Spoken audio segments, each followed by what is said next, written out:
Hey, I'm Carly Rae, and this is Book Hour with Kelly Coon. Hello everyone, my name is Kelly Coon. I'm the author of Gravemaidens and Warmaidens with Delacorte Press, and I'm here today with Hey, it's Carly Rae. So get excited, we are going to find out more about the author of Warmaidens, Kelly Coon. I have always loved books. When I was a kid, my mom used to take me to the library and I would check out 22 books every 2 weeks and I would fly through them. My favorite genres were mystery, thriller, things like Nancy Drew and Hardy Boys.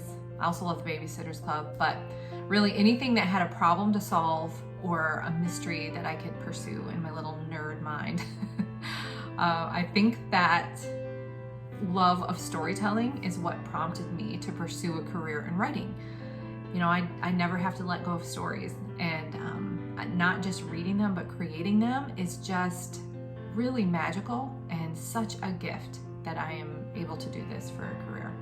I got my undergraduate degree in creative writing and my master's in English, but I didn't really start pursuing novels until after I had my first son, which, you know, is a great time to pursue a new career.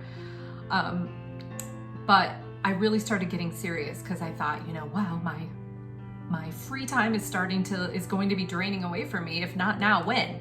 So I went after it then, and I wrote a book and sent it out to agents and was rejected, and wrote another one, sent it out to agents, was rejected again, did the same thing for a third book, and 106 rejections later, I wrote a fourth book, sent it out to agents, and got 11 requests for the full manuscript, 2 offers of representation, and I accepted Kari Sutherland's representation with Bradford Literary.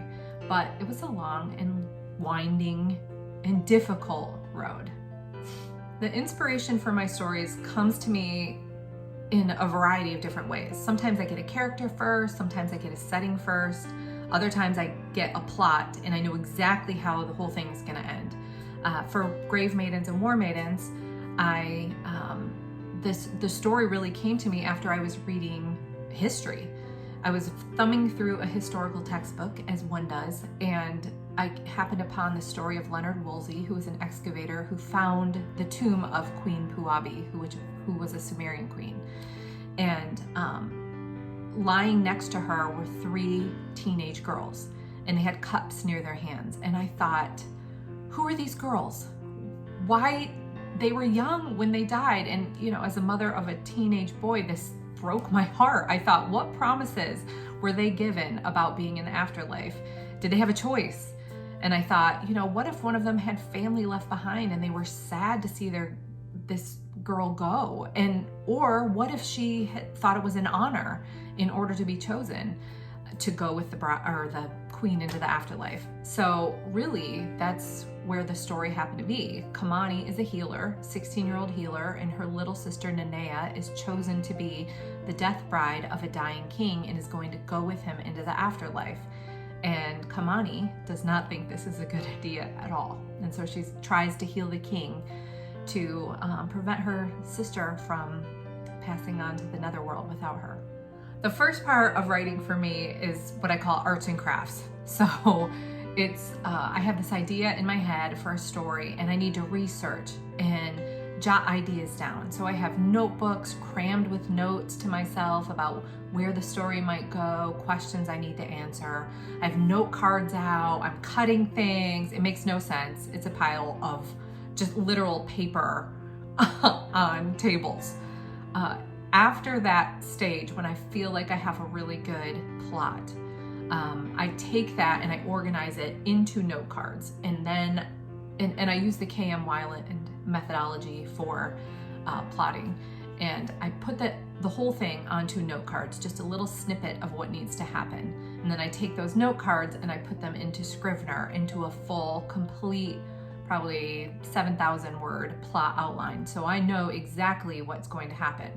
And then I start drafting, and coincidentally, the draft usually ends up looking nothing like my plot outline. I do a lot of work that inspires a lot of creativity as I'm writing, and then I change if I need to. If I get an idea as I'm going and the story's going to be better for that idea, then I will change, and of course, create a ton of work for myself. So Warmaidens is the conclusion of the Gravemaidens duology, and it takes place a few months after Kamani and her friends have escaped a compromising situation in Alu.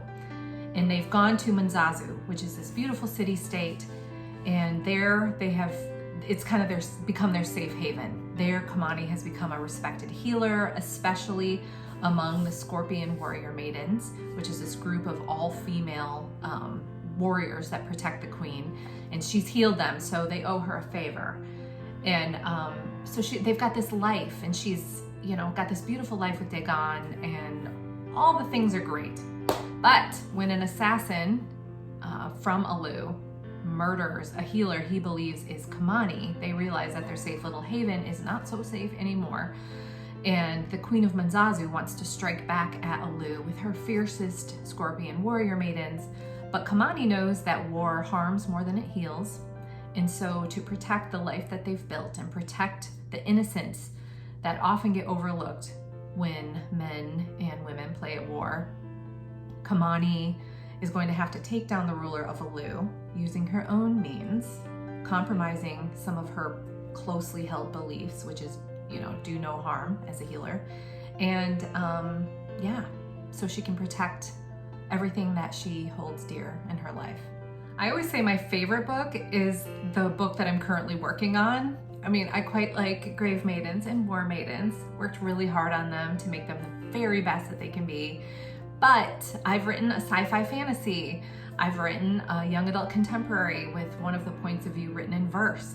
I'm currently working on a young adult thriller with 3 points of view and some tricky plot elements that were, literally the most challenging thing I've ever done. But which one of your children do you love the most? That's exactly what that question is. It's really hard to choose. My best advice for anyone trying to pursue a career in publishing is to do your homework. I was really arrogant when I was first starting out, when I was in my 20s. I had my undergrad in creative writing, my master's in English, and I thought, I can write a book. How hard can it actually be? I've written a ton of things. So, 4 books later, the one that got me an agent was Gravemaidens, and I had to write 4 books to get there. So be smarter than I was. Do your homework. Read books on craft so you know what goes into a good story. Read books in the genre that you're pursuing. Know the market. Know what is, not just things that are trendy, but things that will actually sell. Your 130,000 word contemporary is probably not, in young adult, is probably not going to go anywhere. So know what's expected of you, and be humble, and get some really good critique partners, people who will read your work and tell you the truth about what you need to fix. I want any reader to walk away with the sense that they can achieve what they want to achieve with their life after reading my books. Not everything is going to be easy. There are going to be challenges. You're going to have to work hard and have a hand, usually from someone else. And you're going to have to work smart to get what you want, but I want them to leave with a sense of hope that it is possible, and that no matter what, they can find the way to achieve their dreams. Thank you so much for watching my book hour on Hey, It's Carly Rae. This was so fun. Again, my name is Kelly Coon, and you can find Warmaidens and Gravemaidens wherever books are sold. Support your local indie bookstore whenever you can. And come hang out with me on social media too. My links are in the description. And I even have a TikTok. Not that I know what I'm doing on it, but come see my shenanigans. Anyway, have a great day. Bye. I loved hearing her story. Be sure to comment below and let me know your thoughts about this episode of Book Hour. Stay tuned because I have a ton more Book Hour episodes featuring best-selling authors of every genre. So stay tuned. Give this video a thumbs up, and if you want to see more from Hey, It's Carly Rae, you guys can follow me on Instagram at HeyitsCarlyRae. You guys can follow me on Twitter at HeyitsCarlyRae1. You guys can also follow me on Facebook at Hey, It's Carly Rae and Hey, It's Carly Rae's Book Club, and also join my group. If you guys are on Tumblr, you guys can follow me at Hey, It's Carly Rae and Pinterest at Hey, It's Carly Rae. Be sure to stay tuned. I'm so excited for you guys to meet all these amazing authors that I absolutely love that are lining my bookshelves. Have an awesome day, guys!